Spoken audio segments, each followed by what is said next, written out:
I am live. It is February the 27th, 2024, and I am reading out of Joan Marshall Grant, Speaking from the Heart, Ethics, Reincarnation, and What It Means to be Human. This is a book by her and about her.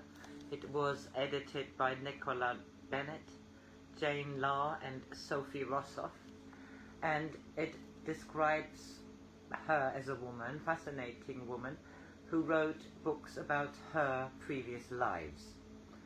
I'm reading extracts out of this, and we are here at chapter 8, The Gold Key. When Joan prayed to Ne Serra in the autumn of 1940, she had asked him to grant me the power of the gold key. In one of the first sessions with the blue scarab that led to Winged Pharaoh, Joan recalled Sekita's mother arguing her to cherish memory above all things, for it is the silver key. For the memory of oneself stoppeth the feet straying upon a path that one has already found, lead us not to freedom. And to possess the golden key, with which one may unlock the memories of others, will show that there is no pit into which one may fall from which others have not climbed. It was Ne Serra who instructed Sekita when she went to the temple to develop and train her far memory. Think of two bowls of water, in each of which swims a fish. The fish symbolizes pure spirit, and the water symbolizes the memory of all experiences that the spirit has undergone. Every spirit is limited by its own experience, just as the world of the fish is limited by the water in which it swims. Now imagine that these two bowls of water are poured into a large vessel, so that each fish can swim as freely in the water from the other bowl as in its own. Even so, can our memories become one at will, and your spirit can share my experience. But the time has not yet come when you can do this unaided.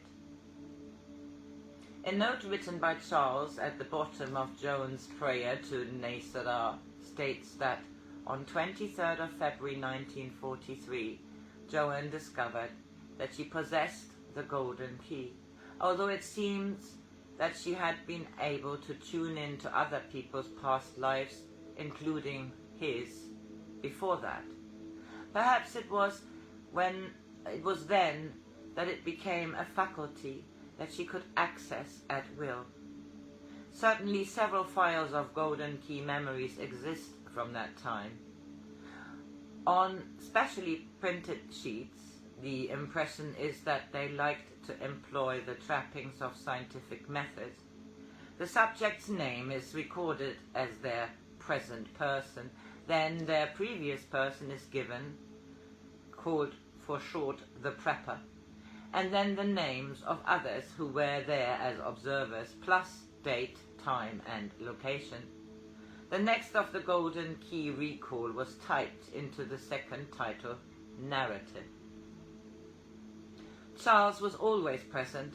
Kathleen Barker, wife of Arthur Barker, who first published Winged Pharaoh, was frequently so, and sometimes acted as scribe.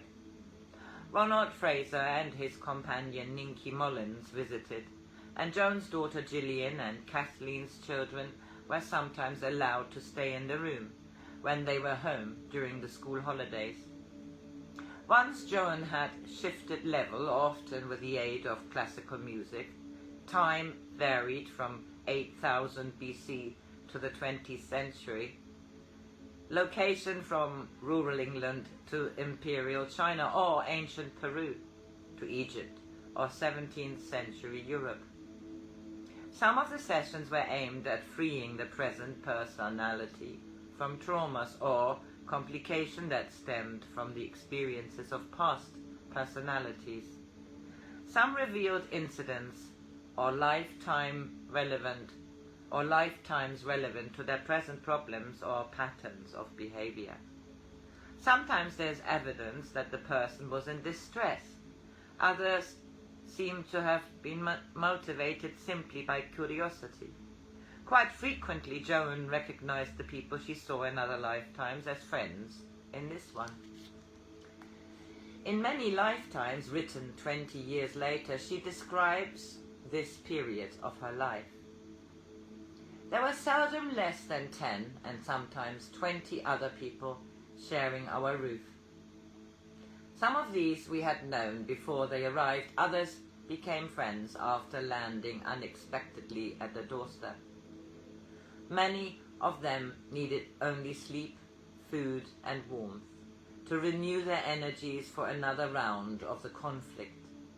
Others came because a problem which might never have come into their normal waking consciousness under ordinary conditions had become urgent through war strain. Oh yeah, this was in the 40s.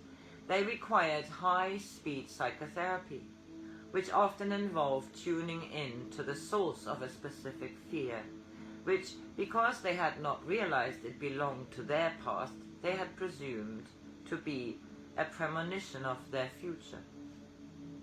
Many of the Gold Key recordings read as a story in miniature, summaries of a lifetime, often featuring the painful or unpleasant episode that needed high-speed psychotherapy. Others are exhortations in which someone upstairs, older and wiser than us, urges the personality to forget or be freed from the shackles of an unhappy lifetime, what they came to refer to as freeing. Essentially, they seem to us to be private, primarily meaningful to the people for whom they were done. We have selected from a few that have interest of a more general nature.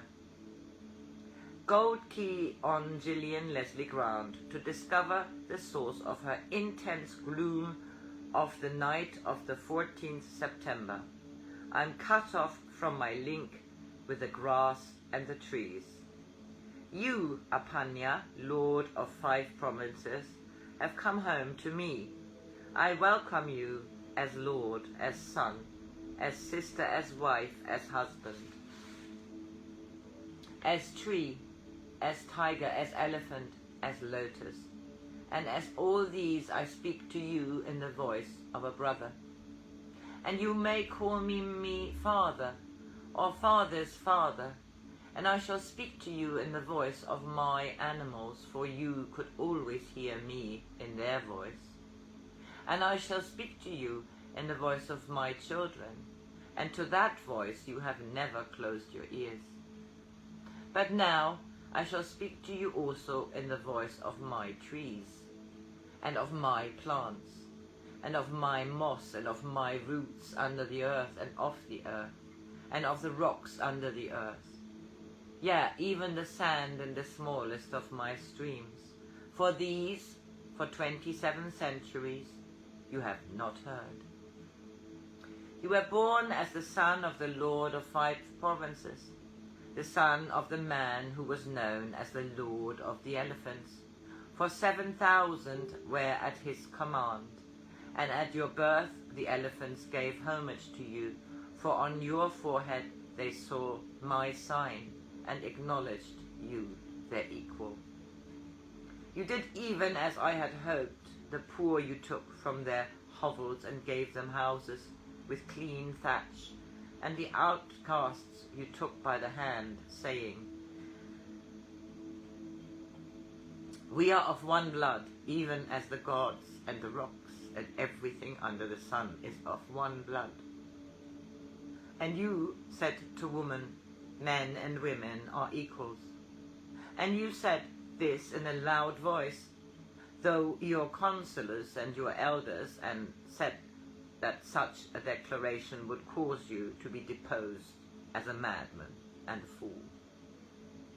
And where there had been dirt, there was cleanliness, and where there had been disease, there was health, and where there had been famine, there was plenty, and where there had been despair, there was recognition, and where there had been poverty, there was security, and where there had been whipped men, there was justice, and where there had been fear, there was tranquility.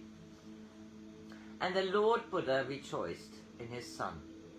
But as Apanya grew old, he began to forget the vision which had set him upon the road, and saw only the godly things he had built by the side of the road, and they were godly. And he said, "Before I die, I will build a temple to my Lord, such as never before has been seen. And down the generations it shall be my seal of the way of a ruler, the ruler who is the father of his people, and the brother of the poorest of his community, the symbol of the just man who was known as Apanya, who cast out fear within his boundaries. And in this also your Lord was well content. You gathered round you the finest craftsmen, even some who were foreigners, for you knew that men of integrity are not to be divided by boundaries. The temple was to be of white stone, a room for each of the days of the Lord. From it would be avenues to the north and to the south, to the east and to the west, as far as a man can travel in 7 days. And these avenues began to stretch forth their hands in friendship towards the hills. But you were growing old, Apanya, and afraid that you would never see the fulfillment of your dreams on earth. And a messenger came saying that in the way of the Western Avenue there was a grove, where lived a holy man who would not allow the trees to be cut. You sent gifts to him in friendship, asking that he would come to live in your temple, where he could be treated in all honor. But he refused, and he said that a man who could see God needed only the branches of a tree for the roof of his temple, and the trunks for the pillars thereof. And when he had grass on which to sit in contemplation, he had no use for marble pavements. Again you sent to him asking that he would accept your offer, but again he refused, and again and again. And you became angry that your great dream should be delayed by the whim of an old man. And as he admitted that he could see God without a temple, surely he could see God as any part of your provinces, and so it would be no hardship for him to move. So you called for your great elephant, and followed by 100 others in cloths of gold, you rode out to see this man, who was the only one of your people who was disobedient. The old man was very thin, naked, save for a loincloth.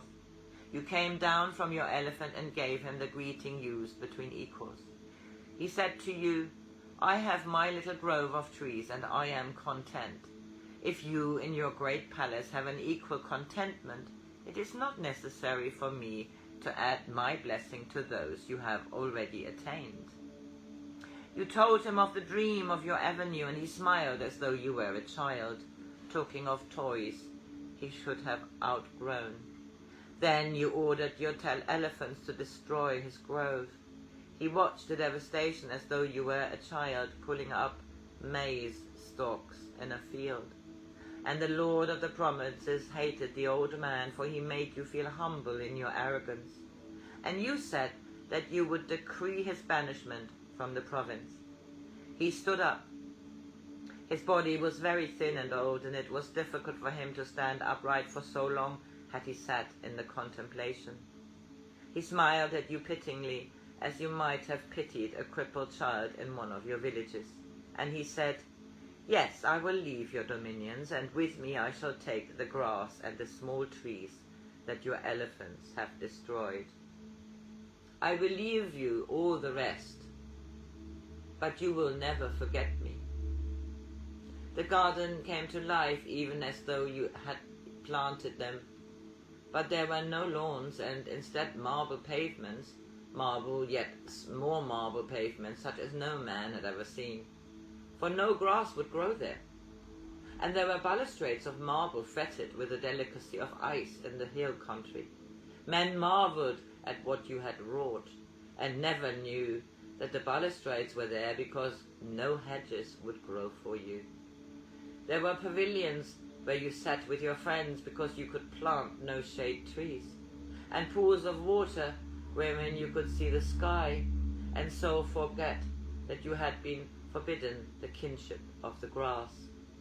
Now, my son, you have seen the past, and that little part of you which had gone away from me is returned home. You heard my voice in the elephants and saw my swiftness in the tiger.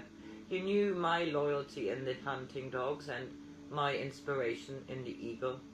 Now also your feet have come home to me, and you can say also to the trees and to the grass, I have come home to you, and you can sit in the shade of the banyan tree and discuss the past and the future in the tranquillities of today.